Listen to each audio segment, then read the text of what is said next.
Hey everyone, welcome to Training Tuesday. I am Heidi Reese, the Training Programs Manager here at Dayton Superior, and I am hanging out with Mr. Chuck Hoke, who is our National Training Manager. I'm just going to introduce Mr. Chuck and tell you a couple things for housekeeping, and then he's going to take it from there. I just want to remind everyone that you have joined our call muted so that the presentation can be conducted without any outside disruptions. But I want you to be able to still interact with me. I'm going to be off to the side. So if you want to have a conversation or you want to talk or ask questions, feel free to do that through the chat or Q&A area of Zoom. And at the end of the presentation, we'll have a Q&A session for you to get those answers fixed up. In addition, we record each and every one of these presentations, and we put a majority of them out on Dayton Superior's YouTube channel and/or DaytonSuperior.com. Just search for Training Tuesday, and you can find all of them out there. They're organized by subject matter. There's a page that has the latest and greatest for. This one will be out there about 4 o'clock. So I just wanted to keep you remembering that as well. So, Mr. Chuck Hoke. He's going to be talking to us today about winter and concrete. So cold weather and how it affects the things in concrete construction and a little bit about him. He's got 49 years of experience in the concrete construction. So I bet you've seen a bunch of cold weather. Yeah, yeah. And he's a very prominent figure in the industry, obviously, for that length of time. He spent 20 years dealing with accessories, forming, and chemical products. He's been a dealer for all of those, one of the first for the chemicals. 29 of those years were at Dayton Superior. He's had a lot of great roles, and right now I utilize him a lot, as I'm sure other people do, as a trainer, and not just for training purposes, sitting him out, but as the knowledge leader in our industry. He knows his stuff, and he's here to share it with us. So, Mr. Chuck, have at it and talk about the rest of the presentation I usually do. All right.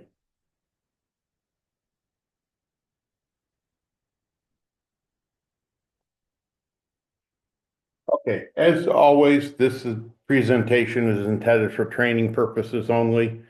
For any technical specifications or any questions you have on here, please refer to DaytonSuperior.com. And this presentation is protected by international copyright. So who is Dayton Superior? Well, we are the leading provider of engineered solutions for the concrete construction industry. Great line. What's it mean? Well, we are the leader in accessories, chemicals, concrete forming, and support engineering support and training. If you look at what Dayton Superior does, we do everything from the footer up to the top of the concrete of the system, whatever you're doing, whether you're pouring a wall, bridge deck, abutment, etc. We are your one-stop shop for the products that you need for that.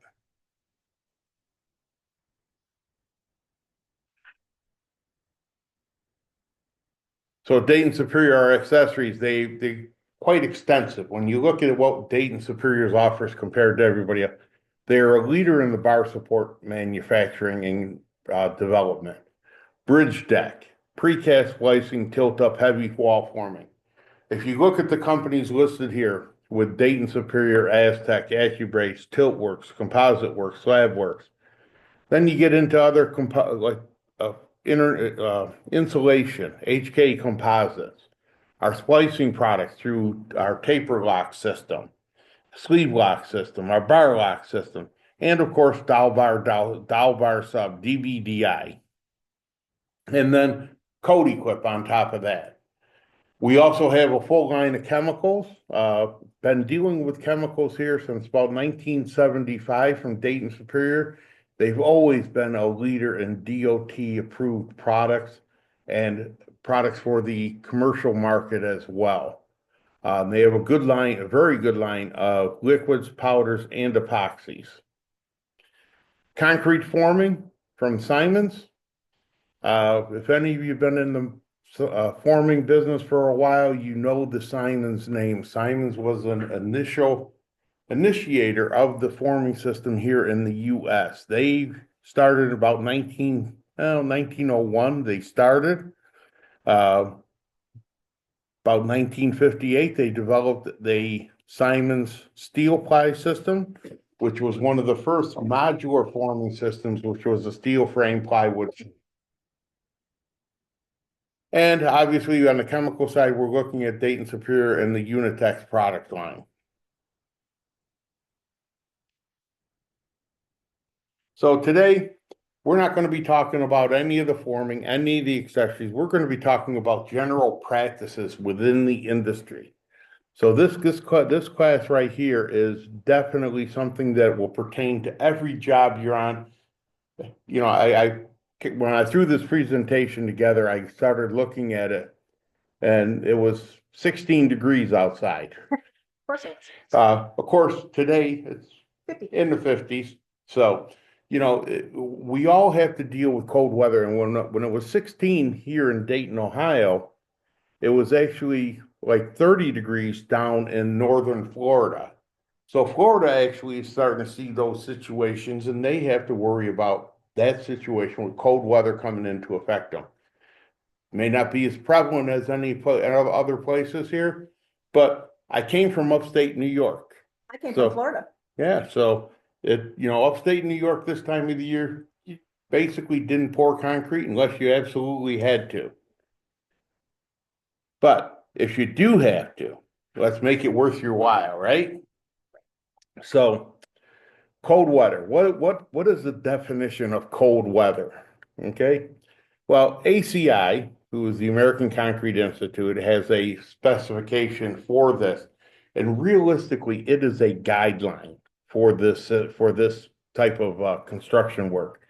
It defines what the cold weather is, when the following conditions exist for 3 consecutive days. So 3 consecutive days, you have to have an average daily temperature that falls below 40 degrees.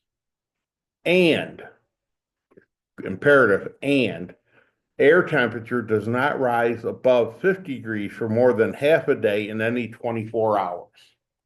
So that means those days that were 16-degree here and got up to 25 degrees maybe, that was listed as a cold weather situation. So therefore, you needed to follow a certain criteria to cure and basically pour your concrete.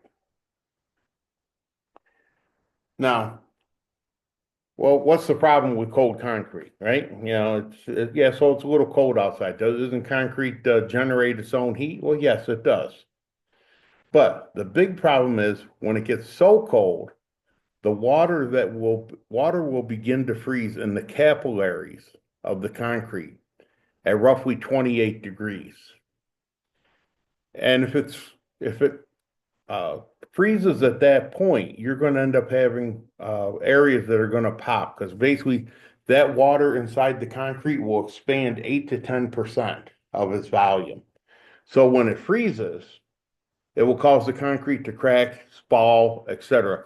And realistically, you can actually slow the curing process down. So if you were looking at a 4,000 or 5,000 PSI concrete, you may only end up with a 2,500 to 3,000 pound concrete. Now remember, you can lose up to 50% of the strength of the concrete if the concrete freezes before the concrete reaches 500 PSI. Now, to reach 500 PSI at 70 degrees, you're talking maybe an hour, a little more, not a whole lot. But if the water, as you decrease the temperature, that time increases.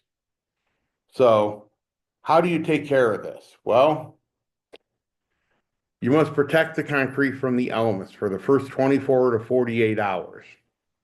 Concrete must achieve 500 PSI minimum. Minimum. Because otherwise what happens is the hydration process ceases to start and you're dead in the water. For repeated freezing and thawing, concrete should be protected. Okay, great, basically until it reaches 3,500 PSI. So you're talking here that you need to protect the concrete. There's a couple of different things that you need to do in order to protect that concrete from above the concrete and below the concrete. So what we're talking about here is, the application of covers, etc. You have to also make sure you use air entrainment within your concrete mix. This basically some exceptions do apply. Typically, you're looking at anything from a 4 to 7%. You may be up to 8 to 9%, depending on how much air entrainment you're going to want added into your concrete mix. And that's going to help and aid in any basically the mixing of the product here and allowing heat to transfer throughout the system and to help get the air out of it and allow for expansion. So for every 10 degrees in temperature change, concrete will require an additional 30% more time to set up. So what we're talking about here, if concrete is 70 degrees and takes an hour to set up, at 50 degrees, which is 20 degrees less, you're now talking almost 2 hours to set up. Wow. So it is a huge increase in time, especially when the temperature changes drastically like that. Popular solutions to use hot water in the concrete mix. I've seen guys use hot water. I've seen guys use accelerators. In summer months, you use retarders to slow it down. Well, in the winter months, you're going to use accelerators to help speed things up. One of the things you want to make sure is you do not want to exceed water that's 140 degrees water temperature. That just basically kills the hydration process within the concrete itself.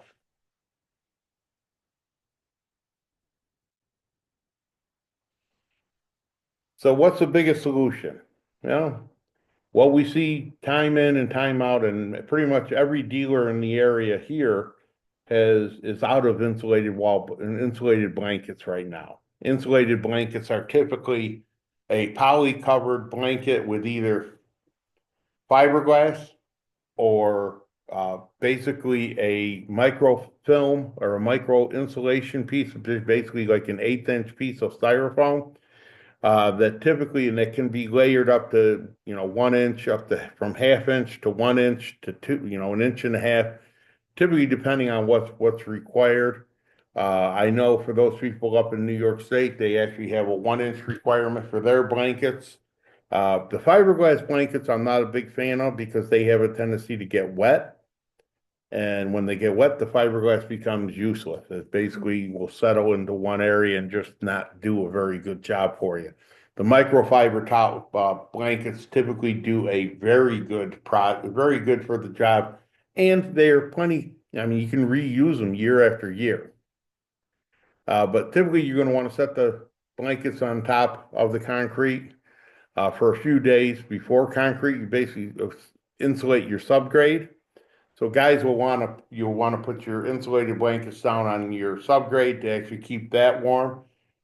Why do we want to keep the subgrade warm? Because you don't want heat sink from the concrete slab onto hitting that cold ground and then having that cold ground suck all the heat out from the bottom side of the concrete pad.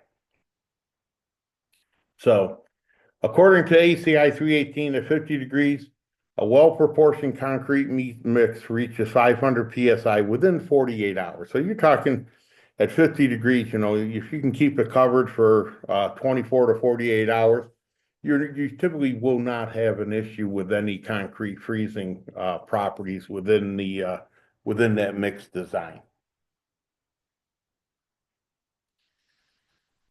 Now, that's for pouring concrete. Let's talk about grouting.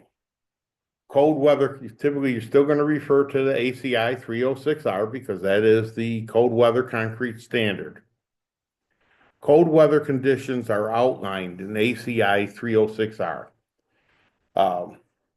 Guide for cold weather concreting as cold weather existing and when air temperatures have fallen below 40 degrees. Still the same criteria that we laid out earlier for you. The ideal ambient temperature during the placement of the grout is 45 degrees. Grouts can be placed in temperatures below 45 and not have any effect on the performance of the grout when certain procedures are followed. Uh, Basically, fresh mixed grouts are cold-blooded and will take the temperature of the contact area soon.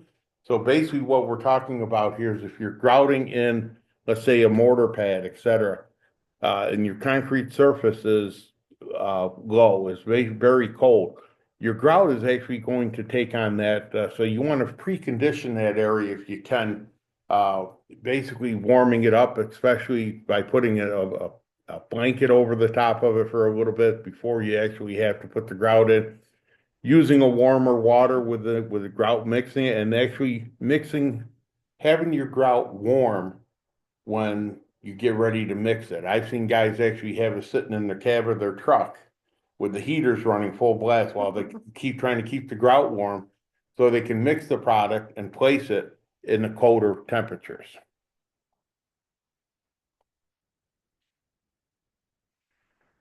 So the storage of material should be preconditioned so the grout mix temperature is between 45 and 90. Like I said, keep it in the cab of the truck, keep it out of the elements, away from, the wind, cold air, etc. It can take up to 72 hours to precondition a full pallet of material. So we're talking, if we're doing a full pallet of materials, you're not going to put that in the cab of your truck. Basically, what you want to do is you want to basically have that set up on the skid, have it covered with a tarp and have either a light bulb fixture underneath or a portable heater underneath there to help keep that material warm. The surface areas, they maintain any area that comes in contact with the grout needs to be between 45 and 90 and before and during the protection period. So basically what that means is you're going to have to prep your surface area for the pour. And surfaces to be grouted should be saturated surface dry, SSD, where you don't want, especially if you're pouring fresh grout on concrete, you want that concrete SSD, which means you're going to saturate it with water because when you put the grout on it, you don't want the concrete to suck all the moisture out of the grout because that will cause cracking and crazing. So, but you don't want to have any standing water on it. You don't want to decrease any water cement ratio that you may have developed. Surfaces that in contact with the grout should be free of snow, ice, and standing water before placement. It only comes to sense that if you have to have it between 45 and 90, there had better not be any snow or ice on it.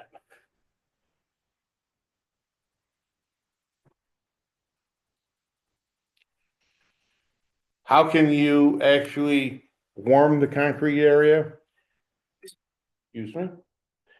Well, there's many techniques exist for warming concrete contact areas. And probably one of the best ones to use is a heated enclosure. Unfortunately, that's also probably your most expensive option.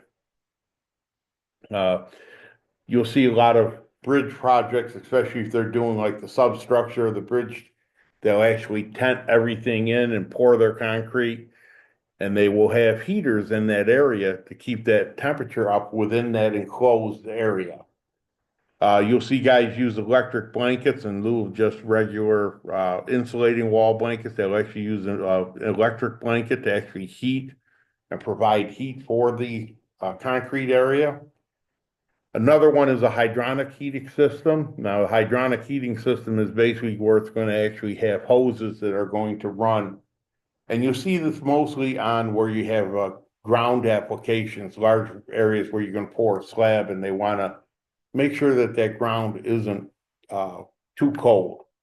So what they'll do is they'll run heating hoses, basically or water tubes, up and around through that hole on top of the surface, and they will pump warm water through that hose, and that hose will actually heat the surrounding areas of that hose.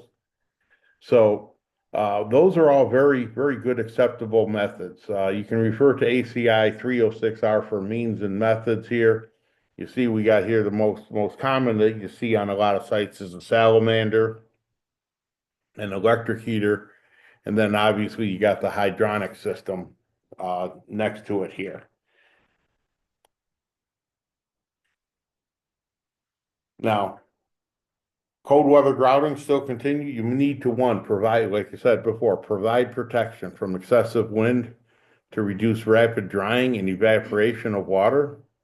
So you're going to want to help keep that covered for a couple of reasons. One, to keep heat in, and two, stop it from drying out too soon, where the process, the hydration process gets accelerated on the top surface because of that wind.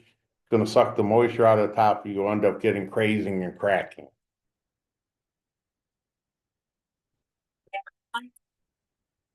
Oh, I'm sorry, Chuck. Let me turn it off.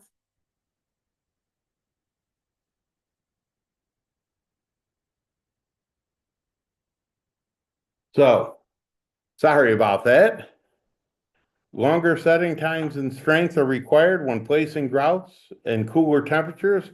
The setting times and compressor strength of the grout will take longer to achieve than published data. So, the setting times, what we're talking about here is that temperature factor. When temperature starts to dip down and becomes very, in a lower setting, below 40 degrees, etc., you got to start worrying about how long that material is going to take to actually set up. So you want to make sure you maintain that heat placement within the concrete. So the other thing here, you want to make sure that the contact temperature of the pads that you're pouring, surface areas, etc., are all heated and maintained that temperature for at least 24 hours. A lot of states will actually require you to go 24 to 48 hours to basically guarantee that the proper setting of that grout will actually achieve a 500 PSI minimum. Ambient air temperature, you got to worry about what the air temperature is outside. Guys, if it's way too cold, if it's 16, 15 degrees here, you've got to be very concerned that the grout if it drops below 45, 40 degrees, and the contact area you still need to make sure you maintain that 48 degrees. And you're going to want to basically maintain an area above it and below it at 48 degrees. So once you get that area below it heated, you got to make sure you keep that heated area so that that area won't, the underneath won't cool down and start slowing the concrete curing down.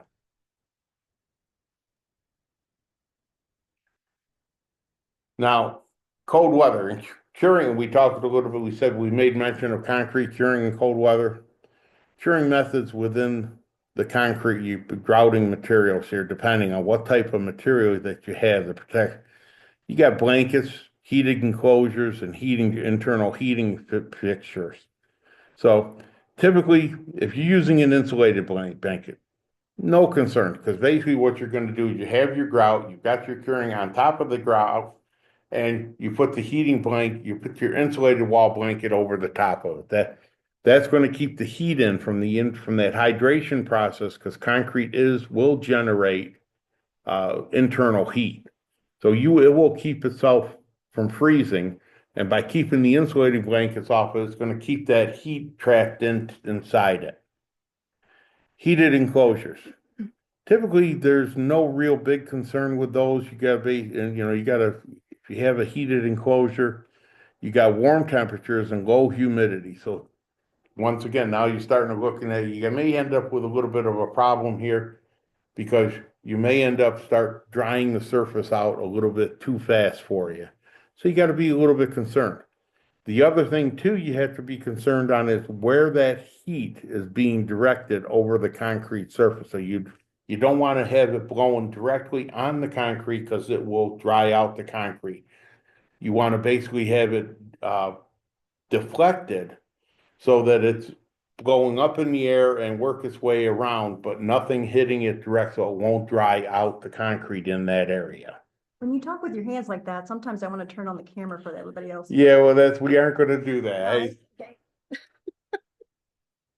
Well, I enjoy it. Now, one of the other things you have to worry about is your concrete form ties. Typical tie removal of ties typically requires you, especially snap ties, loop ties, etc. You got to slide the tool over the end of the tie, bend the tie, and then spin it around to snap it off. Usually we're talking like a snap tie, loop ties, flat ties, etc. With that system here, you have to be very concerned with, because what happens is if the concrete does not cure in the center of that wall, hence that's why we vibrate concrete walls, is because you want consolidation around that concrete tie and obviously the rebar and everything else. There are what they call anti-spin spots within flats on the tie. And those areas here are typically when the concrete sets up and around it and you start to spin it, those flats are actually what prevent the tie from just spinning. Well, if the concrete isn't set up, the tie is going to continually spin. If that happens, your scenario is not good. The result will basically be you have to cut it, torch it, chip it out. There is no way to just pull that tie out or break it off once that flat is no longer engaged. The flat is the only thing that stops that tie from actually spinning. And if you spin the tie when everything else is still kind of not really set firm, you're going to create a void area where that tie will just spin around.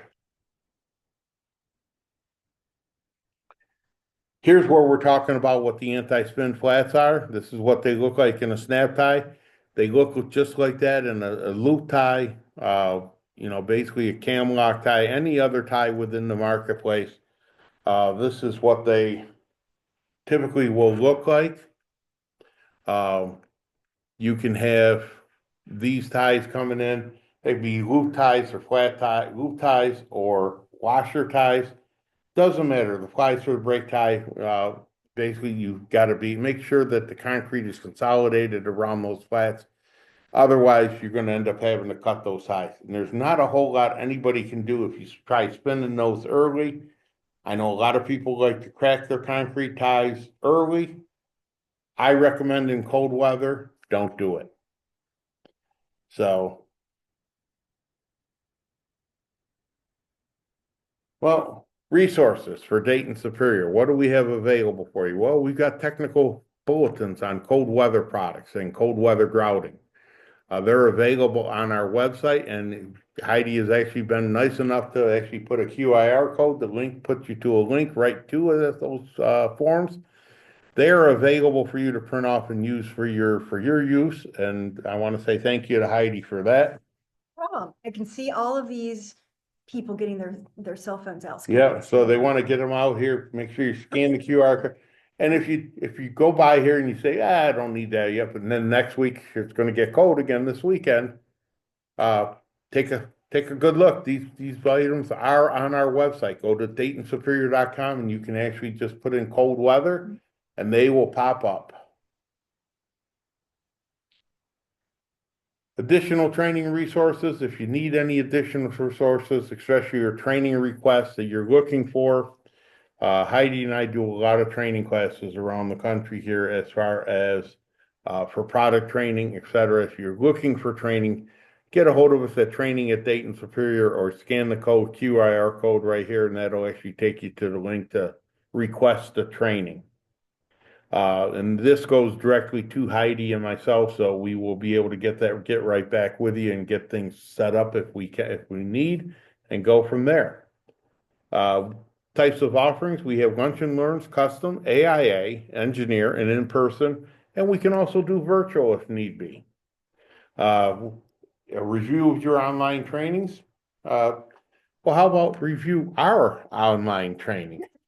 So on our online trainings, if you go to DaytonSuperior.com, search Training Tuesday, you'll get a listing of all these classes that we've done over the last year.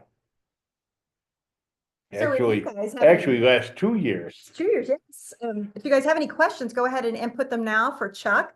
While you're scanning the QR codes and you're reviewing everything, let us know if you have anything.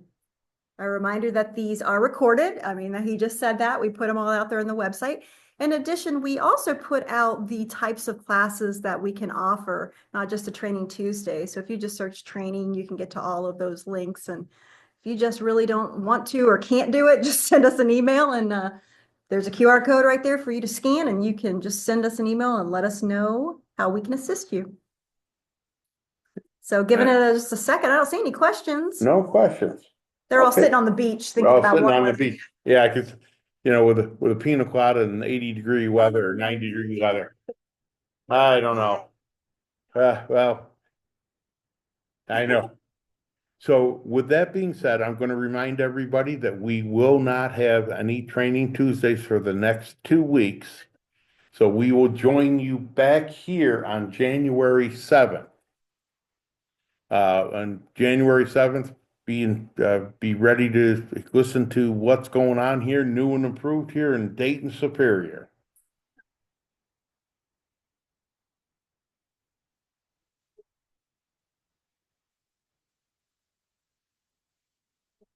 Okay, so be sure to sign up for that. And for everybody else here in Dayton Superior, I want to make sure we wish you all a happy holiday and a happy new year. And please be safe. Thank you.